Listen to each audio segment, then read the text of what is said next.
These are the Meta RayBan smart glasses, and I am completely convinced these are the future. So I have been wanting these glasses so badly for so long, and now that I've finally got a chance to use them, I'm really surprised by not only just the way I've loved them, spoiler alert, they're a great product, but this isn't a review. What I've been surprised by is what it's really shown me about the direction of technology in the future. And no, it's not just that smart glasses are gonna be a thing. There's so much more, and really an underlying reason as to why I think technology is going to look a lot different here coming up in the next 10 years. But before we get into the interesting stuff, I just wanted to say a quick thank you to our sponsor, My Vision Insurance. I couldn't have bought these things without you.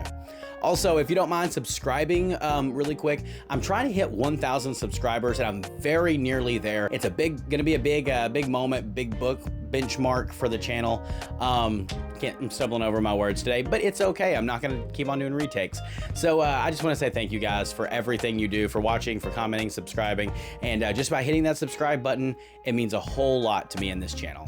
Thank you. But now, before we get into really the glimpse into the future I've been able to receive after using these glasses, I first want to talk about what are these glasses? For any of y'all who don't know, the Meta RayBan smart glasses, they're made by Meta, the same company who makes the Quest VR headsets and mixed reality headsets, but they partnered with RayBan to make these glasses that have cameras and speakers in them. It doesn't sound too crazy, but what they do with these glasses actually is, so you can use these glasses to take a quick picture by hitting this button. You can also take a video just like this, hold it down, and be able to take a video hands-free, which is super nice. You can also use them for playing music or podcasts and things like that straight into your ears from your glasses, so no need for earbuds or anything separate. No need to play your video through your speaker on your lunch break. Whenever you're in the break room, please, if that's you, stop. It's annoying. So it's just super nice to be able to have some of these features available really without any friction. And one of the big features that Meta has over a lot of other brands is Meta AI is built into it,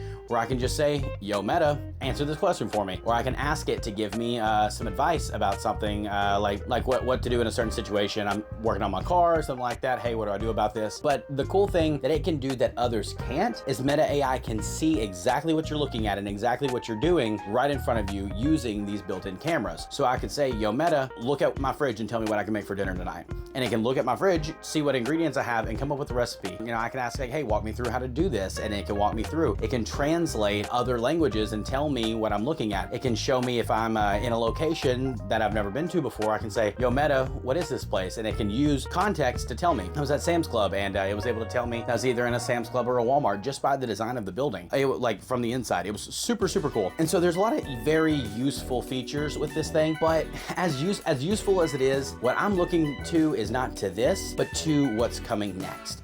And I think these solve a massive problem that's gonna start cropping up the years to come, because Gen Z is completely different in the way they approach technology than my generation, the millennials. And I think that's gonna be a big shift in what companies need to do to make interesting and good tech. So if you're like me, you probably enjoyed technology a lot. You're watching this video, this was recommended to you.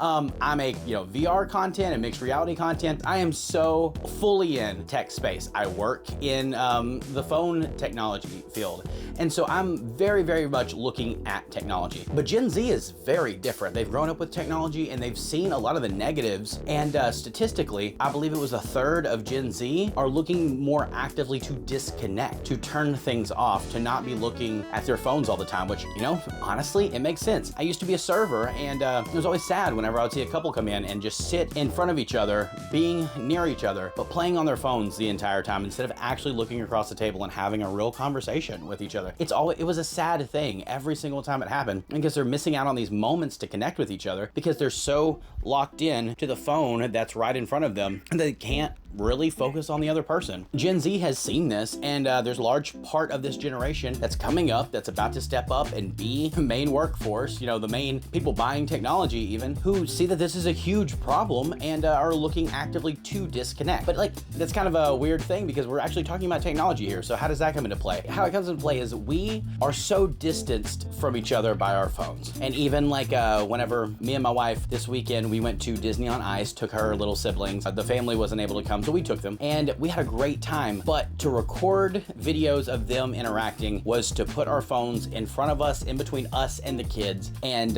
be able to get a good video of it. But like, the family wants to see how good of a time they had. So that's what we have to do. It puts something between us and the kids. It disconnects us from the moment. But with these glasses, I was able to, as we're doing things, just simply hold this down, and then I'm done. I'm interacting, I'm playing with the kids, we're talking, we're goofing off, we're having a good time, and I'm no longer putting a screen, putting a piece of glass and metal, putting something in between us in order to be able to capture the moment while still being able to enjoy the moment. Like, I can do both of those at the same time now.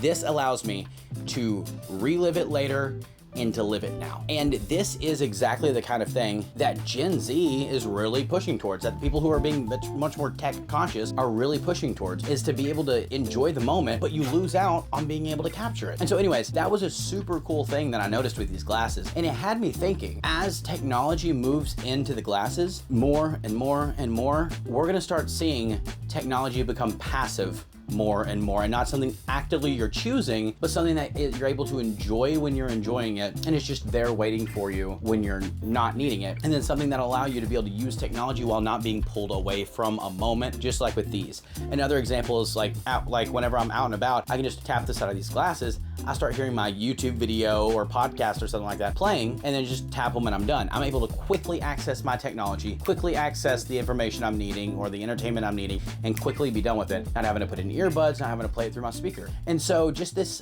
the more and more I've used this thing, the more and more one word has come up that I use to define the Meta RayBan: seamless. It is seamlessly integrating technology, the things I enjoy, the things I love, into my daily life. I don't have to pull out my phone, take a picture, search something with Gemini or Google image search. Instead, I just say, yo, Meta, what is this? And it tells me, and then I'm done. The degree of seamlessness, I think, is going to be the next biggest thing in technology. To not have to devote yourself to something, but be able to access it quickly, be done with it quickly, and never leave the moment that you're in. And this is an awesome thing, but these can only do so much, right? You know, videos and like audio and pictures and interacting with AI, they can only do so much. What I would love is the ability to quickly access like a YouTube video and then quickly be done with it seamlessly. What I would love to be able to do is to be able to seamlessly integrate my apps into my real world, where they're not taking me away from the world, but they're in the world itself. To have holograms and stuff like you get with the Meta Quest 3, but not have the negatives of